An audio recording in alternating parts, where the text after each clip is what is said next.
오늘 본문은 예루살렘 공의회가 모두 마치고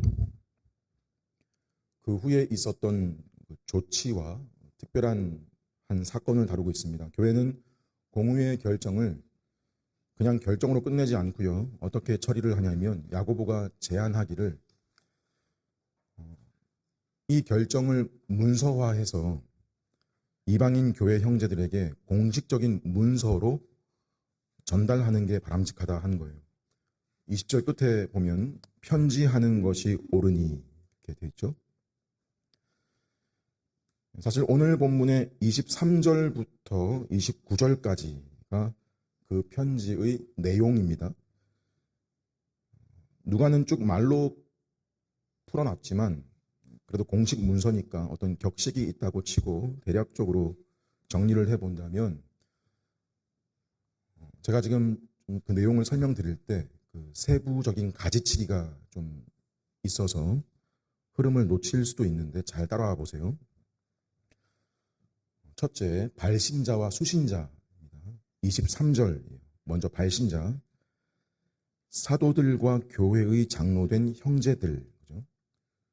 수신자, 안디옥과 수리아와 길리기아에 있는 이방인 형제들에게 문안한다. 특징이 발신과 수신에 다 형제라는 호칭을 써서 신앙의 동등성을 강조하고 인정하는 겁니다. 예루살렘 교회가 이방인 교회 성도들을 가리켜서 형제라고 칭하는 공식적인 의미가 있는 겁니다. 둘째, 편지를 보내는 이유 24절이에요. 우리의 지시도 없이 간 자들이 말로 너희를 괴롭게 하고 혼란하게 했다고 들었다. 우리가 그들을 보낸 것이 아니다. 그죠? 그 왜곡 또는 오해를 바로잡기 위함이라는 거예요. 다음 셋째, 공의회의 결정사항입니다. 25절부터 29절까지인데요. 크게 두 가지예요. 결정사항 1, 이 공문의 내용을 우리가 인정하고 사랑하는 여러분의 목회자들인 바나바와 바울 편으로 보내면서 우리 예루살렘 교회의 대표로 유다와 실라를 그들과 함께 보내기로 결정했다. 특별히 바나바와 바울에 대해서 어떻게 표현을 했냐면 25절에 우리 주 예수 그리스도의 이름을 위하여 생명을 아끼지 아니하는 자인 우리가 사랑하는 바나바와 바울. 이렇게 바나바와 바울에 대해서 길게 부연을 달아놨습니다. 한마디로 바울과 바나바의 사역을 존중하고 신뢰와 지지를 표한 거라고 할 수 있어요. 다음 결정사항 2, 이게 결국 공문의 핵심 내용인데 28절이에요. 성령과 우리는 이 요긴한 것들 외에는 아무 짐도 너희에게 지우지 않는 것이 옳은 줄 알았다. 먼저 구원 얻기 위해서 할례나 율법으로 짐을 지우지 말기로 한다. 왜? 구원은 믿음 플러스 율법의 행위가 아니요 오직 예수 그리스도를 믿는 믿음으로만 주어지는 거라고 선언을 한 것이에요. 그리고 요긴한 것들, 이 요긴한 것들 외에는이라고 했는데, 즉 우상 숭배와 관계된 네 가지는 구원의 조건이 아니라 열매이자 유대인 형제들과의 교제를 위한 최소한의 공동체적 고려사항이라는 거, 이걸 확실히 한 거예요. 공문에다가. 믿음으로 구원받았다. 당신들이 유대인이 될 필요가 없다라고 하는 거, 그게 이방인으로 남아 있어도 된다는 말이 아니고 이교도적 삶의 방식에서 구별되고 여러분들이 탈피하려고 해야 된다. 그게 믿음의 반응이고 열매이고 더 나아가서 형제 교회를 위하는 성숙이고 형제들을 위하고 교회를 위한 성숙이고 진정한 자유다. 그게 당시 상황에서는 본문상 네 가지 우상에 더러운 것, 음행, 목매어 죽인 것, 피를 멀리하라는 요구로 주어진 거였습니다. 한 가지 짚을 것이 이 28절의 번역이요. 성령과 우리는 무엇이 옳은 줄 알았노니 이렇게 끝이 나니까 마치 성령님도 이 공의회 때 공의회가 진행되는 중에 그때 이걸 알게 됐다라는 그런 식으로 읽힐 수 있는데 당연히 아니고 알았노니 이 말은요. 성령과 우리는 이것이 옳다고 판단했다 이거예요. 그래서 우리는 이 금지 조항을 제외하고 할례나 율법으로 무거운 짐과 고통을 더 요구하지 않을 것이다. 이런 의미인 겁니다. 즉 성령께서 옳다고 하시는 바를 공의회가 발견하고 순종하고 따른 것이고 이로써 공의회의 결정이 성령의 뜻과 일치한다라는 그런 의미예요. 회의에서 인간이 결정 내리는 것 같지만 실제로는 하나님이 교회를 통해서 이끄시는 섭리의 방식입니다. 자, 여기까지가 이제 공의회 결정사항이었고요. 지금까지 발신자와 수신자, 그다음에 편지를 보내는 이유, 결정사항까지 봤어요.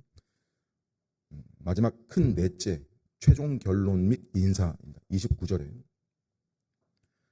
너희가 삼가면 무슨 말이에요? 이 일에 여러분들이 자신을 주의시키고 순종하려고 하면, 순종 안에 머물려고 하면 잘 되리라.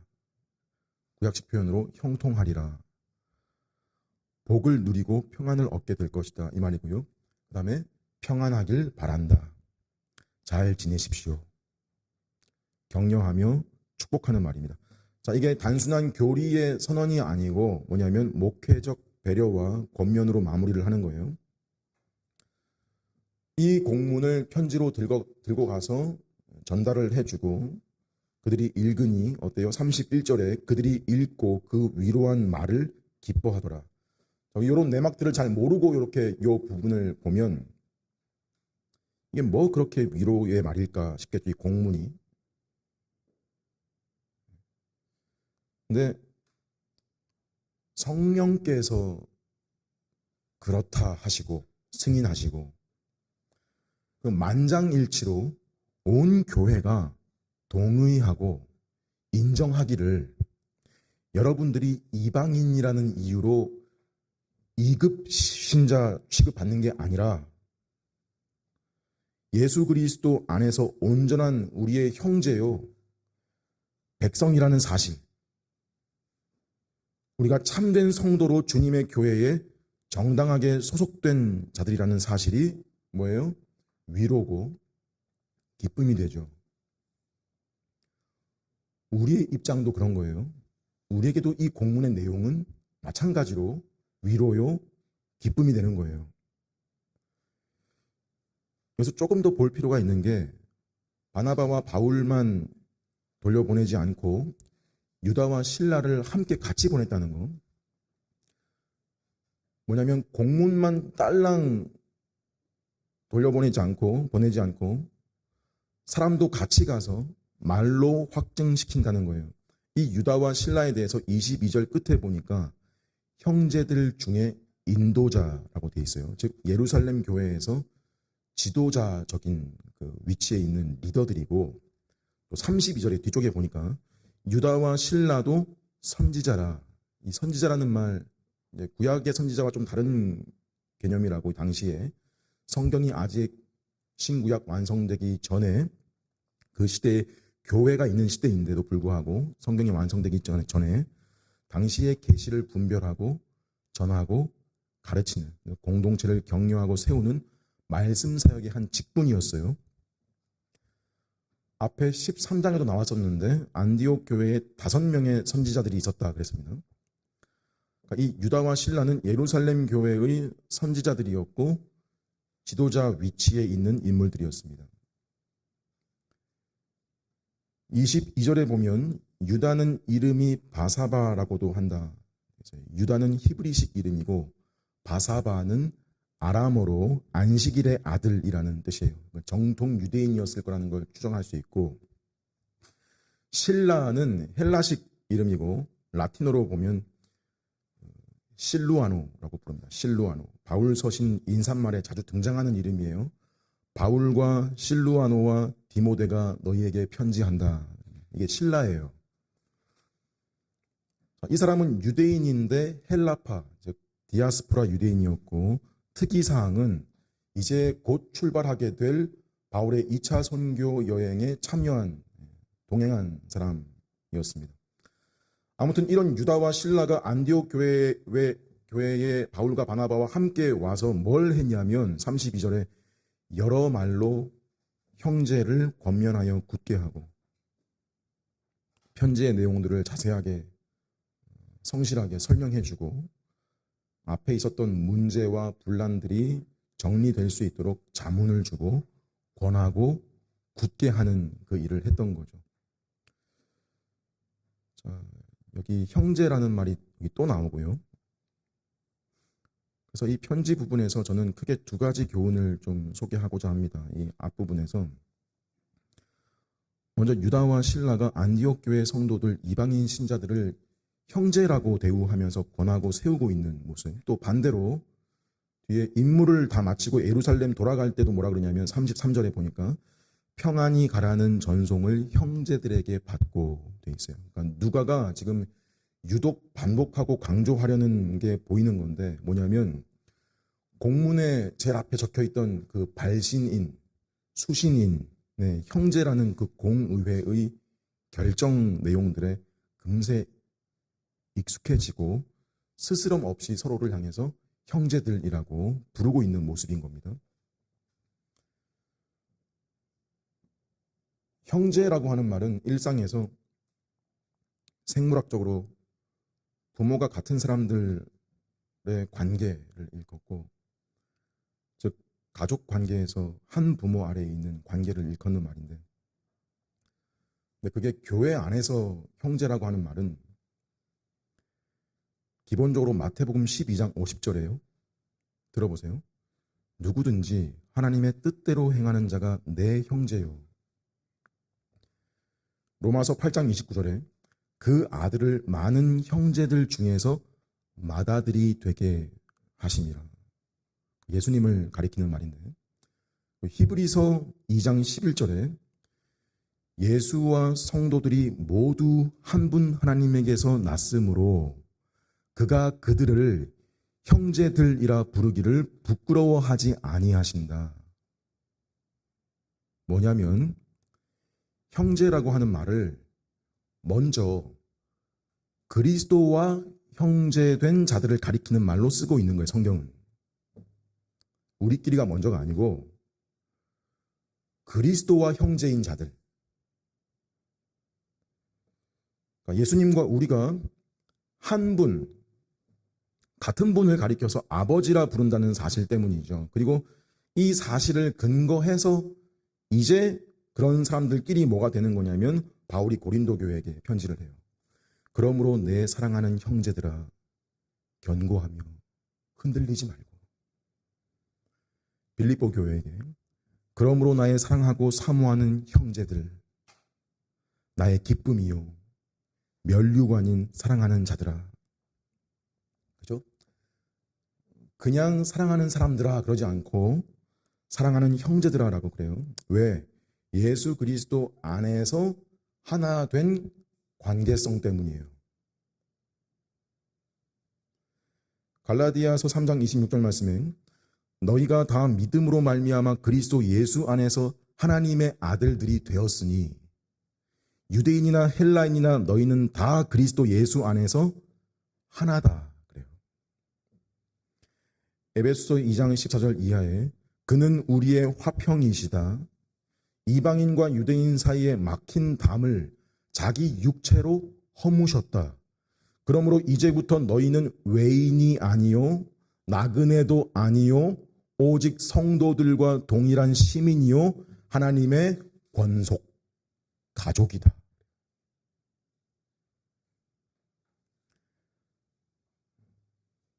그래서 여러분 좀 진지하게 이걸 좀 받아들여야 됩니다. 우리가 오랫동안 사용했던 용어, 사용하는 용어, 서로 형제라고 부르는 것은요, 우선 내가 그리스도와 관계된 형제된 관계이고, 여기 함께 앉아서 예배하고 또 교제하는, 공유하고 있는 다른 사람들도 나처럼 그분과 형제 관계고, 그걸 인정하는 호칭이에요. 우선적으로. 그러니까 생각할 게 좀 있어요. 나도 그런 관계고, 그래서 내가 그렇게 형제가 부르는 것 이전에 그도 그런 관계다. 그런 인정. 그래서 우리가 이 호칭을 쓸 때 어떤 의미가 이 안에 담겨 있는 거냐면 이거예요. 당신과 나 사이를 차별하고 구분 짓는 담이 없습니다.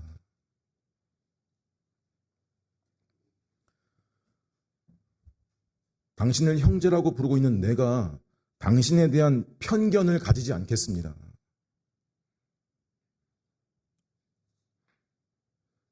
요게 우리가 형제라고 일상에서 막 그 용어를 쓸 때 요 내용이 논리적으로 다 막 흘러가면서 막 쓰는 건 아니겠지만 이게 배어 있어야 돼요.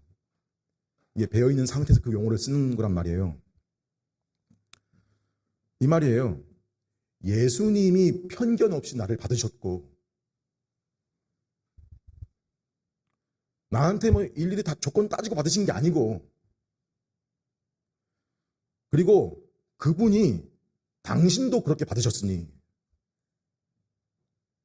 내가 당신에 대해서 편견을 가지는 것은 교만인 거고, 뭘 모르는 거고, 나 자신을 부정하는 일입니다.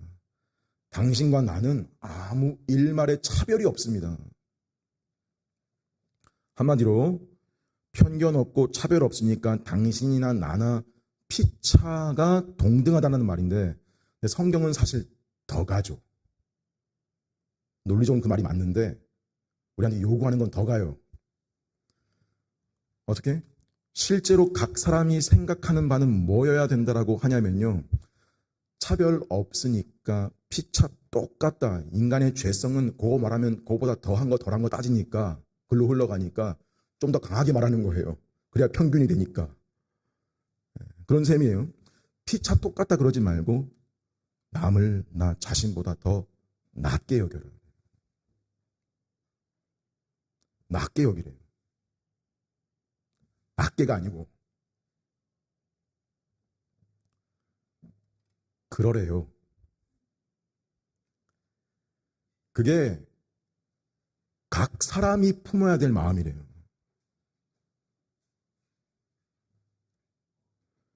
자, 여기서는 직분도 마찬가지예요.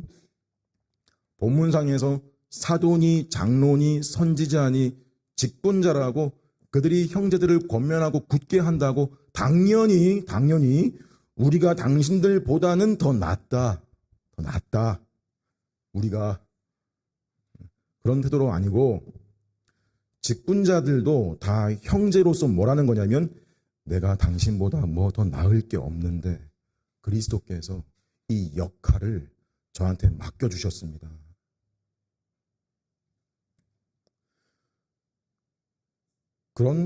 그런 태도로 권하고 우리 안에 세우신 자라는 상호 간의 존중과 인정 속에서 복종과 질서도 있는 거예요.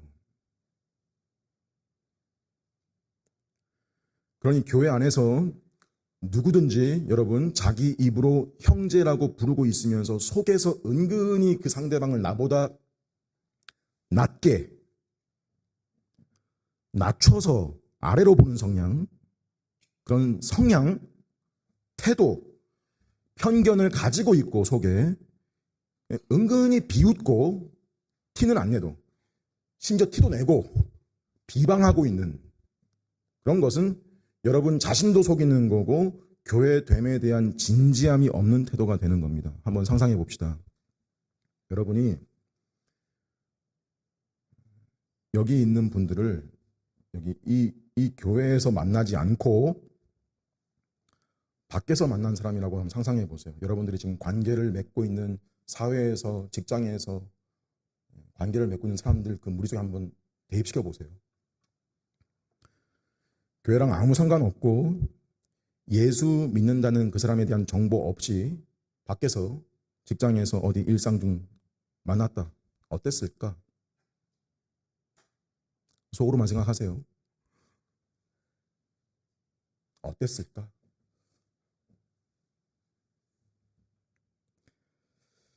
지금이랑 느낌이 같을까? 다를까? 나랑 맞는 사람이었을까? 충돌이 일어나면 피하고 싶은 사람은 아니었을까? 솔직해져 봅시다. 저분은 밖에서 만나서도 괜찮지 않았을까? 착각입니다. 무슨 말이냐면 나랑 잘 맞는 사람이 없어요. 없는 거예요. 왜 그럴까요?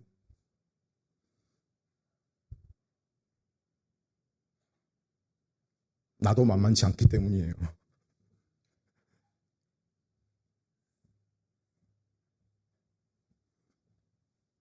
내 기질, 내 성향, 내 성질 만만치 않은 게 아니라 더 심하다. 그래야 돼요.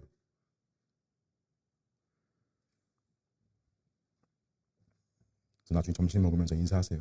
당신을 이 교회에서 만나서 참 다행입니다. 오해할 수 있으니까 형제님이 나를 여기서 보게 돼서 천만 다행입니다라고 인사하세요.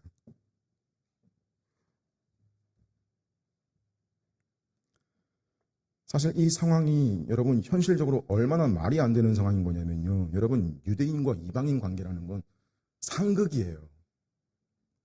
지금 이 말씀들이 맞지 않으면 극단적인 예예요.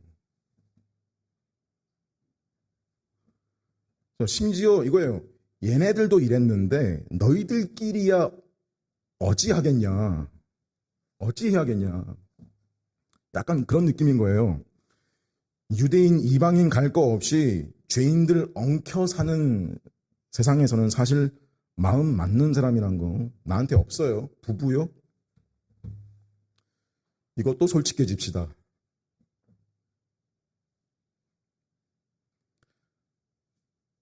맞춰 사는 거예요.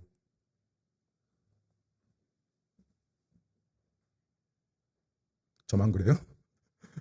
저만 나쁜 사람이에요? 제 아내를 불쌍히 보실 필요는 없습니다. 오히려 아내가 저를 얼마나 맞추고 사는지 전 잘 헤아리지 못합니다.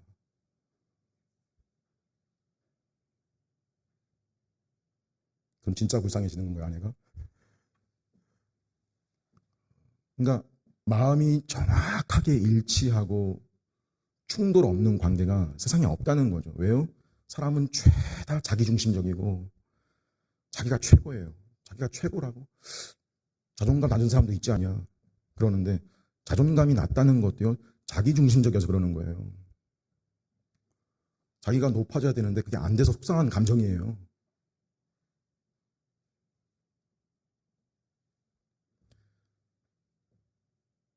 세상이 등수로 줄 세우고 돈으로 계급 정하고 남 짓밟고 일어서는 계급화, 서열화, 경쟁화가 되는 까닭은 여러분 사람이 그래서 피곤하다 그래도 사람이 그걸 원하기 때문이에요. 사람이 그래서 간사하고 묘해요. 인간이. 죄성이 짙어요. 싫어한다고 비판하는데 그걸 원하고 있는 거예요. 아래쪽에서 계급상, 서열상 그거 막 비판하고 욕하는 것 같아도 내심 바라는데 자기는 그게 안 돼서 화가 나는 거고요. 너무 막 단정해서 말하는 거 아니냐. 그냥 그게 세상의 이치예요. 그게 세상이에요. 굴러가는 방식이라고요. 막상 올라가잖아요. 거기서 생각과 말이 바뀌는 게 인간이에요. 오죽하면 자기들도 인지상정이래요. 사람 마음 똑같다고.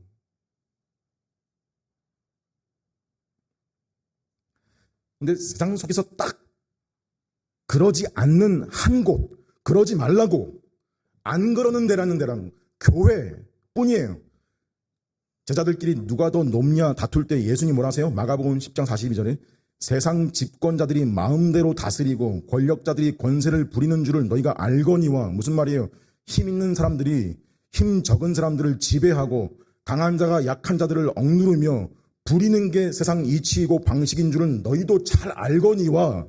뭐라세요? 너희 중에는 그러지 않을지니.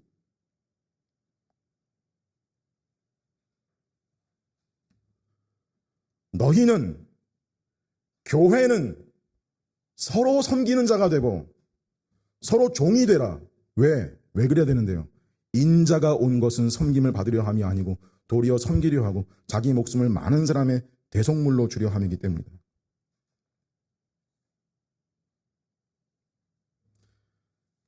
이 생각이 딱 마음속에 있는 사람들, 예수의 형제들이에요.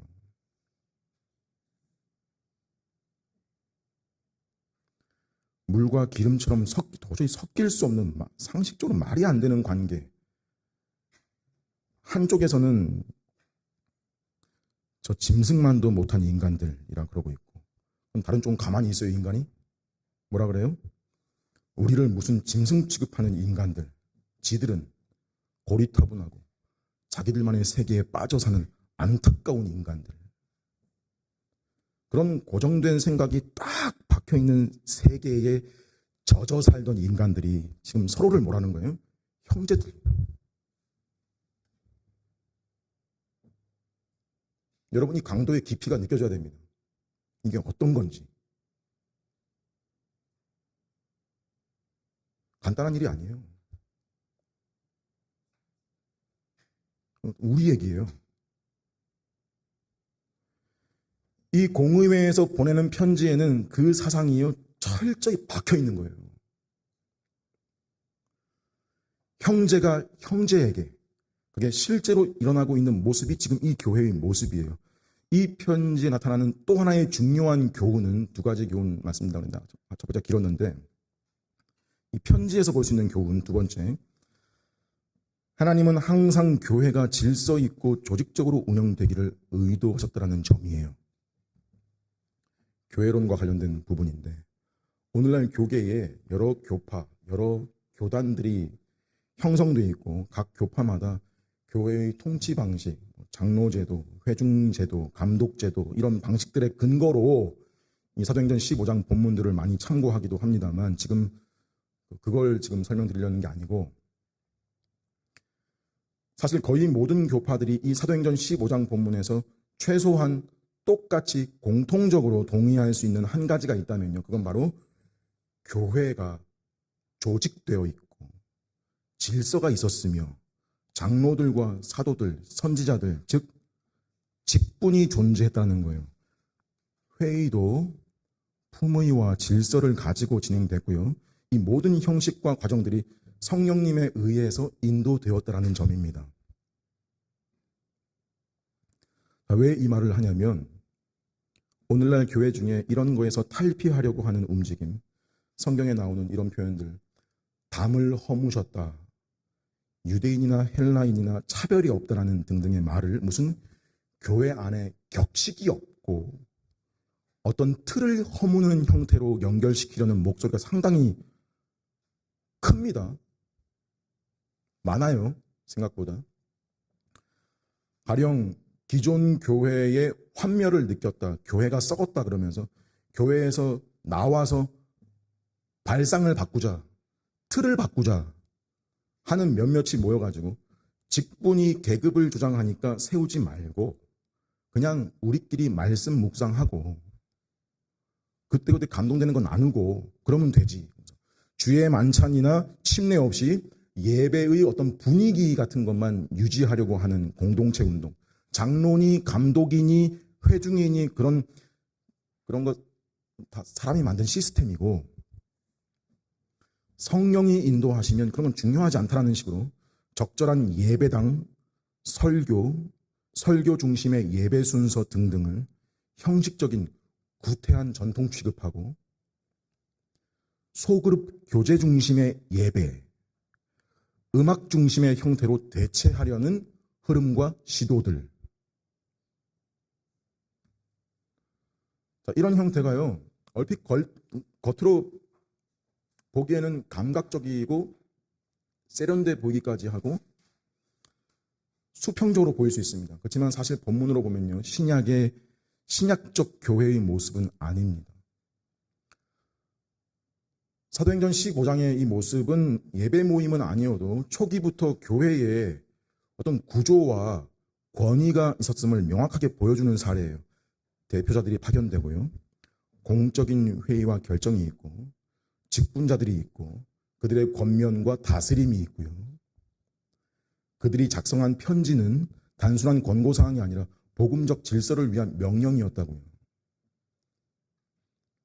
자, 그게 초대 교회였고 성령께서 역사하신 교회의 모습이라고요. 그러므로 우리는 말씀의 권위, 교회의 질서와 체계, 직분자들의 인도를 부정하려는 시도에 대해서 사랑으로 분별하고 진리로 바로잡아 가려고 해야 됩니다.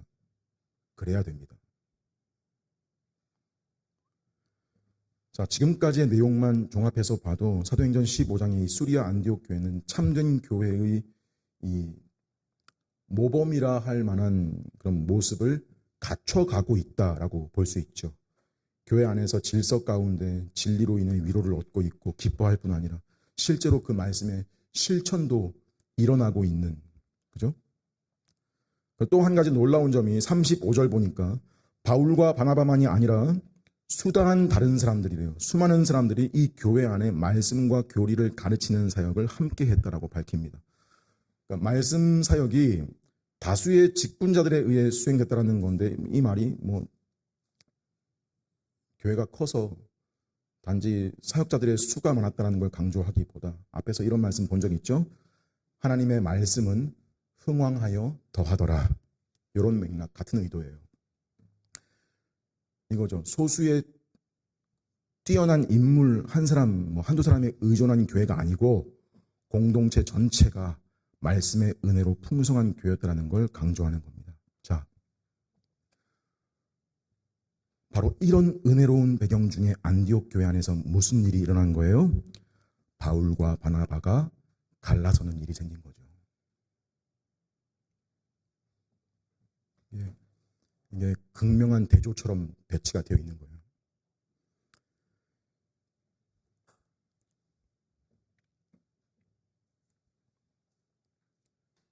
여러분,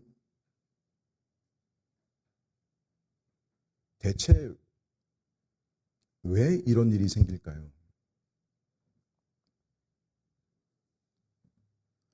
이유가 나와 있어요. 2차 선교 여행 때 마가를 데려가냐 마냐, 그것 때문이었다는데 지금 그거 몰라서 묻는 게 아니고요. 진짜 궁금한 거, 왜 우리 인생 중에 이런 일이 발생하냐.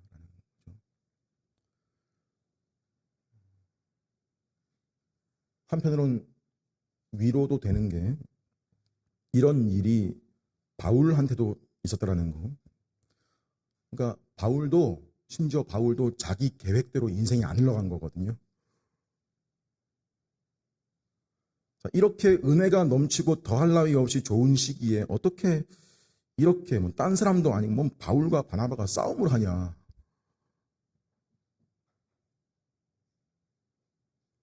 은혜 충만하던 교회 안에서, 직분자 그룹 안에서 다툼이 나서 갈라서는 39절에 심히 다투어. 이게 단순한 입씨름이나 말다툼 정도가 아니라요, 감정의 폭발이에요. 이 헬라어 표현상 격렬한 충돌이고요. 쉽게 말해서 이 두 사람이 서로 밑바닥을 드러냈다는 거예요. 싸움에. 자, 안디옥 교회 교인들이 보기에 그 모습이 어땠을 거면 그 장면의 충격이 잔상이 오래 갈 거예요. 그때 그 두 분의 목소리의 크기, 그 두 분의 얼굴 표정, 그때의 그 분위기.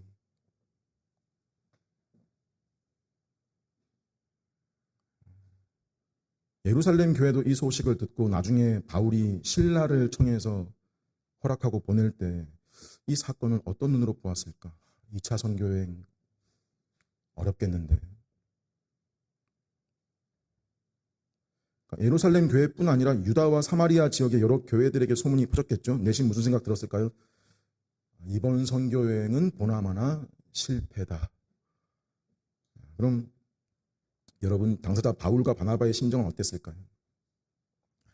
그런 구체적인 내용까지 세세히 소개되진 않지만 누가가 지금 제시한 정보 내에서 살필 수밖에 없는 건데, 근데 사실 그게 핵심이기도 해요. 제가 예전에 이 본문 처음 진지하게 읽었을 때 들었던 생각이, 굳이 왜 이 얘기를 여기다가 적어놨을까 이거였거든요.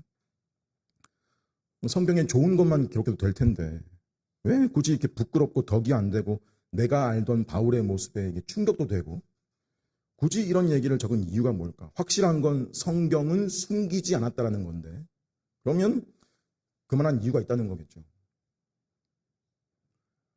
특히 안타까운 거, 이 두 사람은 그야말로 당시 가장 유명하고 끈끈한 선교팀이요 동력자였습니다. 바울이 처음 다메섹에서 여러분 회심했을 때 그 이후에 아라비아와 다메섹에서 3년 동안 머물면서 복음 전하고 사역하다가 결국 도망쳐서 예루살렘에 3년 만에 복귀하잖아요. 그때 사도들과 형제들이 다 그를 믿지 못하고 회피할 때요, 유일하게 그를 받아주고 사도들과 연결시켜준 사람이 바로 바나바였어요. 10년 뒤에 바나바가 안디옥에서 혼자 사역하다가 힘들 때 길리기아 다소까지 가가지고 같이 사역하자, 바울한테 도와달라 했을 때 바울이 흔쾌히 응하여 와서 같이 사역하고, 한 교회에서 파송돼가지고 함께 죽을 고비 넘기며 수고하고 선교여행 갔다 오고 교회 앞에 감격적으로 보고를 했던, 좋은 일 힘든 일 같이 겪고 의지했던 두 사람. 이들이 두 번째 선교여행 앞두고 갈라섭니다. 바울이 배경을 좀 보면, 바울이 바나바에게 2차 선교여행에 대한 계획을 먼저 제안하기를 1차 여행 때 돌았던 갈라디아 지역의 교회들 다시 방문해 봅시다. 할례파들이 거기도 침투했다는데, 제가 갈라디아서 써서 보내긴 했지만 이미 어떻게 잘하고 있는지, 예배는 잘 드리고 있는지, 교제는 잘 이루어지고 있는지, 또 교육은 잘 또 되는지 살피기도 하고, 무엇보다 그들에게도 예루살렘 공의회의 이 공문 편지 읽어줄 계획이었겠죠. 바나바도 어때요? 동의를 한 겁니다. 동의를 한 거예요. 자, 이 지점에서 뭘 우리가 좀 생각을 해야 되냐면, 이 두 사람이요, 다 교회와 복음에 대한 자세가 진지한 사람들이라는 거, 신실한 사람들이라는 거. 알고 보니까 둘 중 하나는 아니었다가 아니고, 이 둘 다 복음 앞에 신실한 일꾼들이었다는 거예요. 자, 이 둘이 지금 다시 가려고 대화하고 있는 데가 어딘지 우리는 알아요. 어떤 박해를 받았고 심지어 생명의 위협을 받은 것도 압니다. 바울은 그 중 한 도시에서 실제 돌에 맞아가지고 거의 죽었다가 살아났고, 밤빌리아에서 병에 걸려서 죽을 고통을 견디면서 산맥 넘어가고 수많은 고난 같이 겪었으면서 지금 그걸 또 하려고 하고 있는 거잖아요, 같이. 이건 이 둘 다 선교를 하나의 직업으로 선택한 게 아니고 소명으로 여겼다는 거잖아요. 두 사람이 함께 공유했던 소망이고 이 부르심에 헌신한 자들이었습니다. 여기까지 아무 문제 없어요. 둘 다 훌륭해요. 아니, 본문상에는 바나바가 바울의 2차 여행 계획에 직접 동의했다는 말은 안 나와요. 그런데 사실이 뭐냐면 바나바는 이미 언제든 떠날 준비가 되어 있었던 거고요. 다만 이 여행을 누구와 함께 갈 것인가에 대해 다른 생각을 가지고 있었던 걸 보여주는 데가 37절입니다. 거기에 바나바는 마가라 하는 요한도 데리고 가고자 하나, 데리고 가고자 하다라는 이 말, 단지 그 계획을 들었을 때 그때 생각나서 한 말이 아니라 그렇게 하기로 이미 생각을 하고 있었다라는 뜻이에요. 즉 다음번에 마가를 다시 데려가야겠다라는 생각을 진작에 바나바는 하고 있었다라는 거예요. 말씀드린 적이 있죠. 마가는 바나바의 조카이고 예루살렘의 마리아라는 부유한 여인의 아들이자 훗날 마가복음의 저자이죠. 그가 1차 선교 여행 때 수행원으로 따라갔다가 밤빌리아에서 예루살렘으로 중도에 떠나버려서 선교팀에 큰 어려움을 끼쳤습니다. 자, 이 바나바와 바울 이 두 사람의 입장을 말씀드립니다. 그럼에도 바나바의 입장은 뭔 거냐면 워낙 바나바가 그 기질이 사람을 세워주고 용서와 위로에 능한 사람이고 이런 거예요. 이 사람 믿어보자. 기회를 줘보자. 이런 사람이에요. 바나바는. 따지고 보면 바울도 바나바의 이런 기질 때문에 은혜를 입었던 사람 아니에요. 과거에. 근데 바나바의 상황이 좀 애매한 게 있는 게 혹시 걔가 너의 족하고 혈육이라서 더 그러는 거냐? 이런 말 딱 듣기 좋죠. 물론 더 신경이 쓰일 수 있죠. 당연히. 크게 문제될 게 아니에요, 사실. 더 신경 쓰일 수 있고 혈육이니까 더 안타깝고 더 이끌어주고 싶고 그러니까 개인적, 목회적, 가족적 이런 좀 복합적인 심정이 이 바나바의 상황인 건데 다는 함부로 우리가 쉽게 지금 바나바가 혈육에 연연하는 거 아니냐라고 막 단정할 수는 없는 거예요. 하나 주의해야 됩니다. 우리도 사람의 어떤 진심을 보이는 어떤 면만 가지고 쉽게 평가해버리면 그 사람 억울할 수 있어요. 그러니까 지금까지 이 바나바라는 사람의 사역을 두고 보면 충분히 넘어진 자에게 기회를 주고 다시 세워질 수 있다는 복음적인 기대를 붙든 것이라고 짐작할 수 있습니다. 충분히. 그럼 바울의 입장은 뭐냐? 이전에 그 녀석의 행동은 그게 개인적인 여행도 아니었고 복음 전파라는 성령의 지명하에 이끄심으로 진행되는 사명 가지고 떠난 일정 중에 힘들다고 무작정 이탈해서 돌아간다는 게 있을 수 있는 일입니까? 하나를 보면 열을 난다고 신뢰를 크게 잃어버릴 만한 일이 된 거 아닙니까? 내가 보기에는 그 역량을 떠나서 이 선교 여행에서만큼은 적합한 사람이 아니라는 겁니다. 그런 거예요. 누가가 바울의 말을 옮긴다고 지금 표현한 게 38절인데 한번 보세요. 38절. 거기 바울은 밤빌리아에서 자기들을 떠나 함께 일하러 가지 아니한 자를 데려가는 것이 옳지 않다 하여 여기서 일하러 가지 아니한 마가라 그러지 않고 직접 이름 쓰지 않고 가지 아니한 자라고 인칭대명사를 썼는데 헬라어 의도가 달라집니다. 여기 이런 예시 가운데 사람 이름을 직접 쓰면요. 그 사람 자체를 부정하는 게 되고요. 이렇게 무엇을 아니한 자 인칭대명사로 처리를 하면 그 사람보다는 그 앞에 무엇을 그 저지른 행동에 포커스를 두는 게 돼요. 즉 바울은 진심에 바울이라는 그 마가라고 하는 그 인간이 싫어서라기보다 그런 행동을 한 사람은 여러 지역을 다녀야 되는 이런 전도 여행의 사역에 걸맞지 않다라고 판단을 한 거예요. 확고했죠.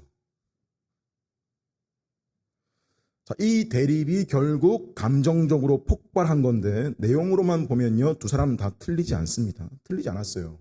옳고 그름의 문제가 아니란 말이에요. 지금. 교리 문제도 아니에요. 도덕이나 불순의 문제가 아니었어요. 둘 다 충성된 마음으로 자기 양심의 입장을 따르고 있는 거예요.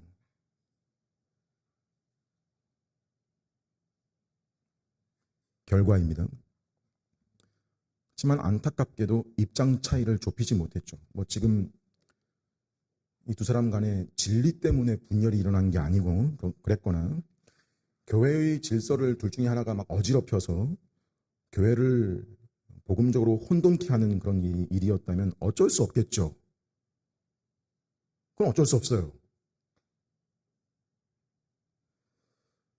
바울도 후에 고린도 교회에 쓴 말 중에 너희 가운데 파당이 생기면 참된 자들이 드러날 것이다 적었어요. 뭐냐면 지역교회 안에 파당이 생기는 일이 하나님께서 허용하시는 일로 보고 일어날 수 있는 일이라고 보고 그 속에서 하나님은 자신의 뜻을 이루신다는 거거든요.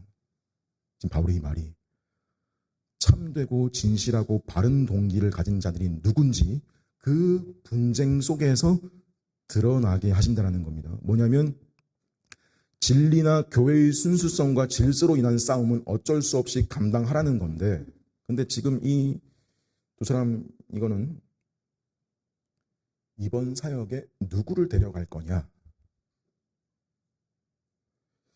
이런 부차적인 문제로 부딪히면 각자가 생각을 해봐야 되는 거예요. 한편에서는 내가 지금 혹시 정말 혈연 관계 때문에 이 문제를 객관적으로 못 보고 있는 걸 수도 있지 않을까? 혹은 내 성격적인 기질이, 고집이 이 문제에 영향을 주고 있는 건 아닐까? 자, 다 우리랑 대입시키십시오. 바울과 바나바 제3자의 입장으로 생각하지 말고 다 우리의 상황과 대입시키십시오. 그렇게 생각해 보려고 해야 됩니다.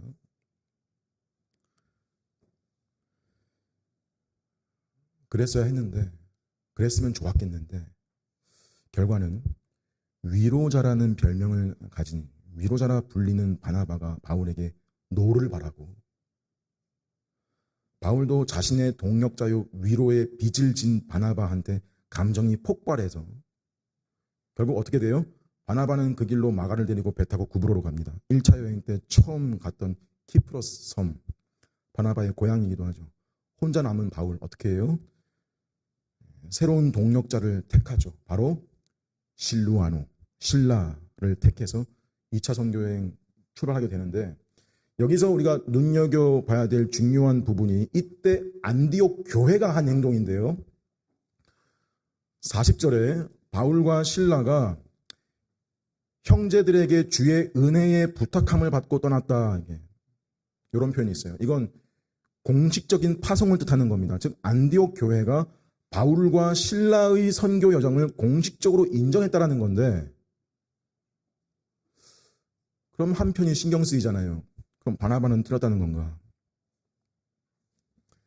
자, 일단 바나바는 파송할 겨를도 없이 떠났고, 반면에 바울은 팀을 새로 편성해야 될 그런 그 기간이 있다 보니까 자연스럽게 이 교회적으로 공적인 파송이 이루어졌던 거 아니었을까?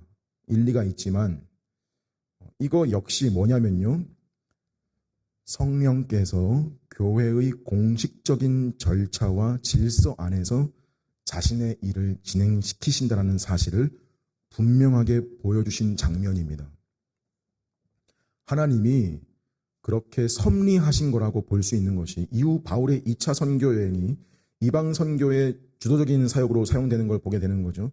바나바 얘기는 더 안 나와요. 한 예로, 대표적인 가까운 예가 바로 다음 장 16장에서 바울과 실라가 빌립보 감옥에 갇히는데 간수에게 바울이 뭐라는 게 있냐면 이래요. 로마 사람인 우리를 죄목도 정하지 않고 때리고 가뒀다가 이제는 아무 일 없다라는 듯이 풀어주려고 하냐? 여기서 지금 우리 같은 독자들은 뭘 이제 알게 되냐면, 아, 신라도 로마 시민권자였구나. 이 당시 로마 시민권은 만사 형통권이에요, 그냥. 그죠? 그러니까 이방 지역 유럽으로까지 향하는 이방 선교를 더 효과적으로 이끄시려는, 여기만 봐도 뭘 짐작할 수 있냐면 참 하나님의 생각과 일하심은 오묘하다.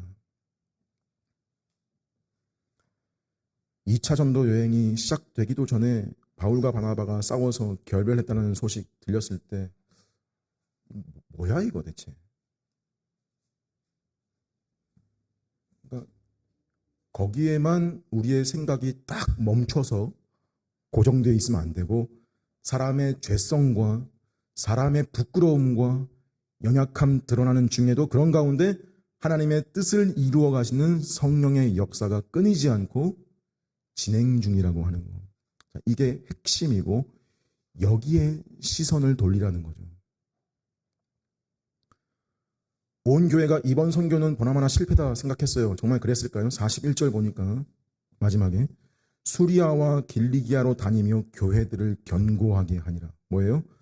바울과 바나바가 싸울 때에도 사람들이 온 교회가 어렵겠다, 실패다 이번에는, 그럴 때에도 마음에 안 맞아 싸우고 삐지고 억울하고 그런 인간의 나약함, 못남, 염려와 좌절과 실패로 보이는 현실을 하나님은 다 뚫고서 자신의 계획을 진행시키시는 거죠. 무슨 말씀이 생각나요? 내 생각은 너희의 생각과 다르며 내 길은 너희의 길과 다르다. 여호와의 말씀이다. 이는 하늘이 땅보다 높음같이 내 길은 너희의 길보다 높으며 내 생각은 너희의 생각보다 높음이니라. 이사야 55장 8절 말씀입니다. 그럼 궁금한 게 바나바는 정말 실패한 거냐? 아니요. 바나바도 직접적으로 기록이 안 된 거지 성령께서 그와도 함께 하셔서 그를 사용하고 계셨다라는 그 대표적인 암시가 성경에 어떻게 나오냐면요. 후에 바울이 서신서 곳곳에 마가를 언급하거든요. 뭐라 그래요? 아직 욕해요? 서신서에는 마가를 동역자로 인정 이미 했고요. 심지어 보고 싶다고 그러고요. 내게 유익한 마가를 데려오라 그래요. 실제로 바울의 사역 말년에 곁에서 돕는 자로 함께한 근거들이 나오죠. 그러면 그렇게 나약했고 바울이 확고했고 이 사역에 적합하지 않았던 기질의 사람이 어떻게 이렇게 바뀌고 변해서 바울에게 지금 동역자요 위로자가 되었을까? 여러분 누구의 영향이었을까요? 바나바죠.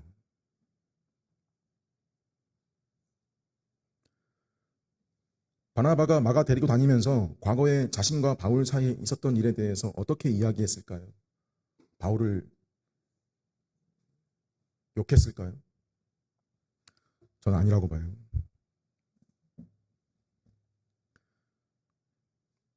자기 부족함도 뉘우치고 그러면서 목회를 가르치기만 했겠어요? 마가가 바나바가 그 목회하는 걸 사역을 보고 배웠겠죠. 마가가. 그러니까 바나바의 사역도 굉장히 의미 있는 사역으로 진행됐을 거라는 것을 충분히 생각할 수 있죠. 뭐냐면 하나님의 생각은 사람의 생각과 다르죠. 심한 다툼이 그 일로 일을 그르치는 경우가 많은데 심한 다툼이 일을 그르치는 경향이 많은데 오히려 이 두 사람의 큰 다툼을 통해서 하나님은 자신의 일을 확장시키셨어요. 확대하셨어요. 이방 선교에 신라를 붙이시고 한편에서는 바나바의 사역도 사용하시고 또 마가라는 개인에게는 회복의 기회의 기간이 되게 하시는, 그죠?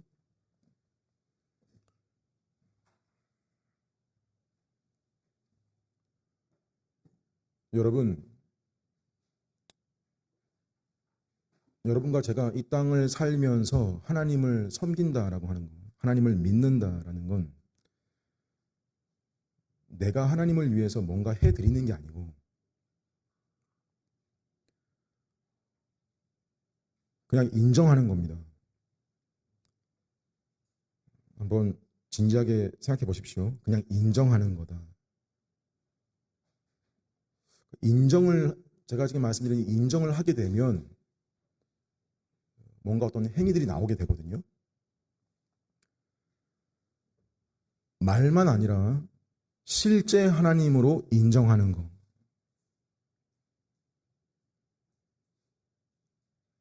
하나님이 하나님이시다. 이렇게. 하나님이 하나님이시다. 자, 이 인정이 사람 속에 한번 딱 생기기 시작하면 의외로 교리적인 문제든 현실에서 겪는 문제들이 단순해질 때가 많습니다. 가령 왜 하나님은 어떤 사람은 구원시키시고 어떤 사람은 그냥 두시는가? 하나님이 하나님이시다. 하나님을 하나님으로 인정해라.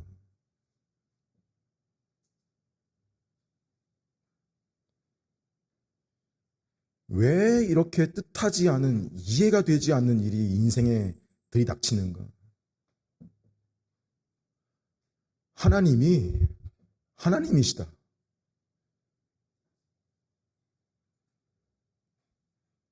그분은 주권자시고 선하신 분이시다. 그분의 자유와 주권을 인정하고 지금 눈앞에 있는 순종을 해라. 그죠? 자, 근데 이런 질문에는 이게 답이 되기가 곤란합니다. 이거죠. 우리가 왜 다퉜냐? 우리가 왜 싸운 거냐? 여기에 하나님이 하나님이시다. 주의해야 되는 게, 그건 자칫 책임을 하나님께 돌리는 게 되죠. 우리가 왜 싸우냐? 왜 다퉜냐? 그건 너의 나약함과 못남 때문이다. 그 책임은 너한테 있다. 근데 그것까지 다 들어 사용하셔서 자신의 뜻과 계획을 이루시는 일을 보게 되면서 또 뭐라고 할 수 있어요? 하나님은 하나님이시다.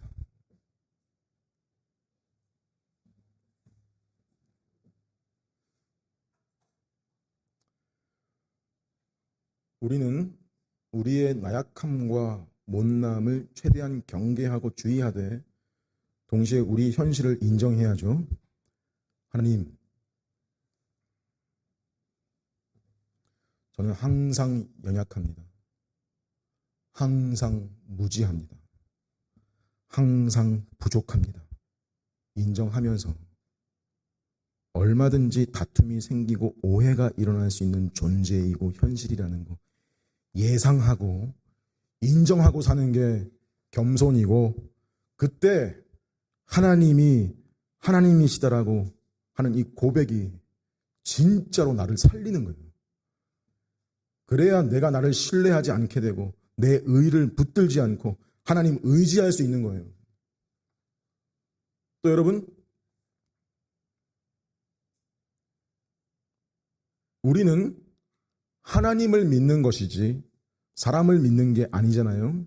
물론 사람 사이에도 신뢰가 바탕이 되지만 궁극적인 믿음의 대상은 아니라는 거 예상하고 있어야 됩니다. 특히 내가 볼 때 우리 어떤 성향이 되게 짙냐면, 내가 볼 때 좋은 사람이면 막 그냥 격상시키고,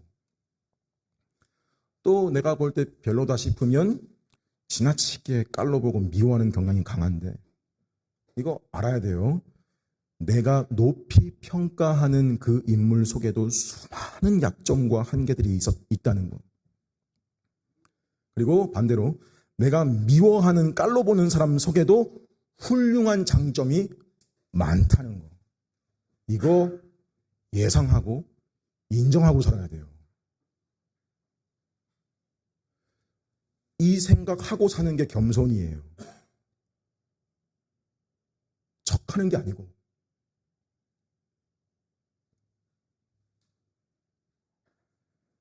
사람을 무조건적으로 신뢰하면요, 큰 낭패를 봅니다. 반드시 그렇습니다. 반드시 실망이든 시험거리든 부작용이 발생합니다.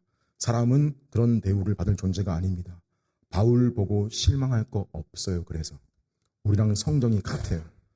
지나치게 이상적인 기대를 가지면 바울이 그랬다는 거 보고 충격 먹어요. 본문 말고 우리 현실도 마찬가지예요. 사람을 지나치게 기대하고 이상적인 기대를 가지면 실망이 큰 법입니다. 교회 안에 의견 충돌 있을 수 있고요. 지도자들 사이에서도 일어날 수 있고요. 다시 주의시켜 드립니다. 누구든 그러지 않으려고 해야 됩니다. 나의 나약함과 못남을 경계하고 주의해야 됩니다. 자기를 돌아봐야 됩니다. 근데 그래도 일어날 수 있다는 말입니다.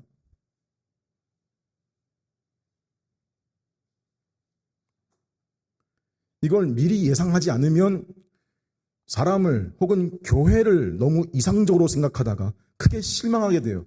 자기가 평소에 그렇게 존경하던 사람이 언성을 높이고 화를 내고 그 속에 있는 추한 민낯을 보고는 충격을 받고는 뭐라 그래요? 이래요. 정말 실망이다. 저 사람은 안 그럴 줄 알았는데. 실망이다. 이 교회는 안 그럴 줄 알았는데.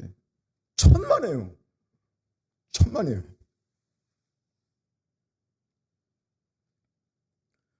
어떤 교회를 가든 어디를 교회를 가든 보기에 아무리 질서정연하고 실제로 뭐 좀 달리 보여도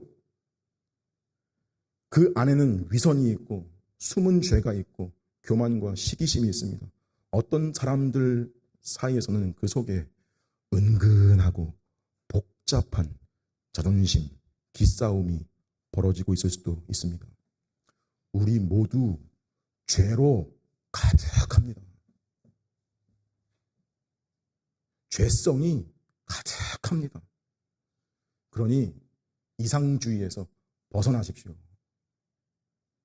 환상에서 나오십시오.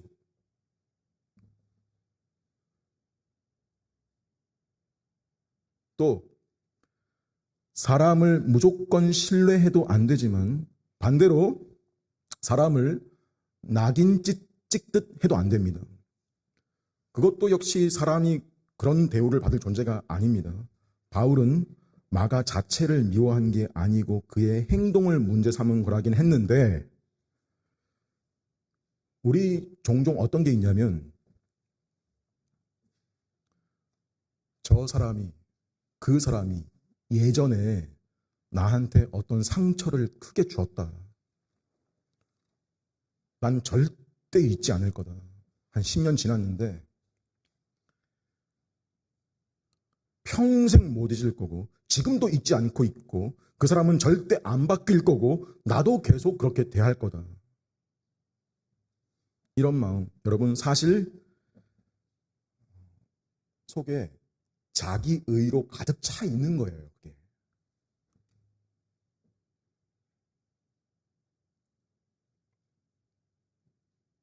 여러분 원한 품지 마십시오.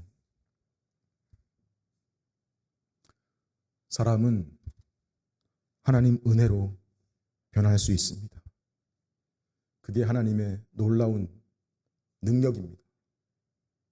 나도 그 놀라운 은혜의 능력으로 바뀐 존재라는 것을 명심하십시오. 더 바뀌어야 될 존재라는 거 명심하십시오. 우리는 그 가능성을 소망하고 기도해야 할 뿐입니다. 이런 일들이 오늘 우리가 형제라 부르고 불리는 이들 사이에서 실제로 일어날 수 있는 현실임을 직시하시고 각자가 가져야 될 생각과 태도를 점검하십시오. 여러분 이런 권면들이 바로 이 내용을 성경에 기록한 이유입니다.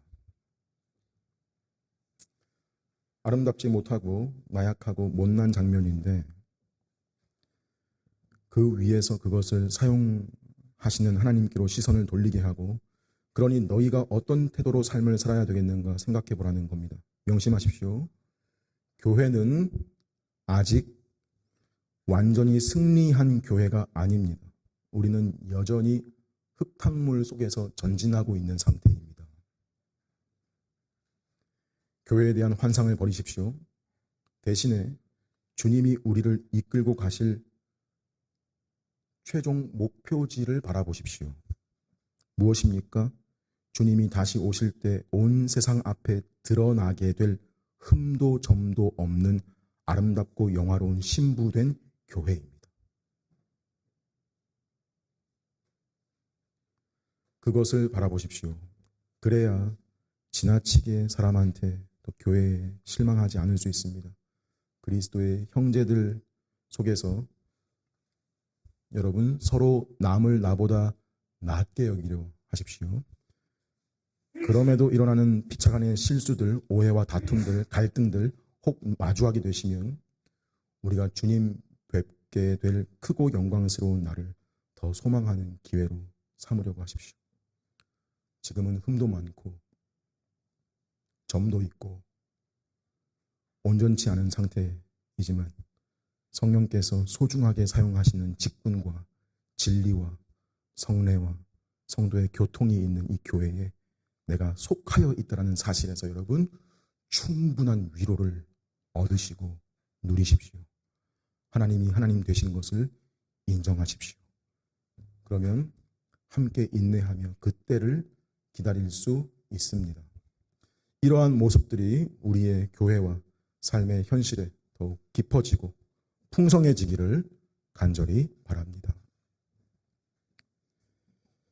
주의 만찬 거행하겠습니다.